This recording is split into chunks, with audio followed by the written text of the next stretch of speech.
لوگ تم میں سے احد کے دن جب کہ مومنوں اور کافروں کی دو جماعتیں ایک دوسرے سے گت گئیں، جنگ سے بھاگ گئے، تو ان کے بعد افعال کے سبب شیطان نے ان کو پھسلا دیا، مگر اللہ نے ان کا قصور معاف کر دیا۔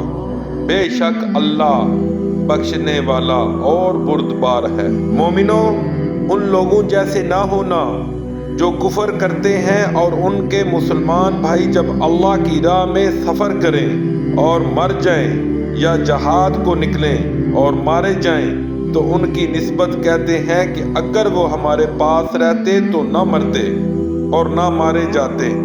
ان باتوں سے مقصود یہ ہے کہ اللہ ان لوگوں کے دلوں میں افسوس پیدا کر دے، اور زندگی اور موت تو اللہ ہی دیتا ہے، اور اللہ تمہارے سب کاموں کو دیکھ رہا ہے۔ اور اگر تم اللہ کے راستے میں مارے جاؤ یا مر جاؤ تو جو مال و متاع لوگ جمع کرتے ہیں اس سے اللہ کی بخشش اور رحمت کہیں بہتر ہے۔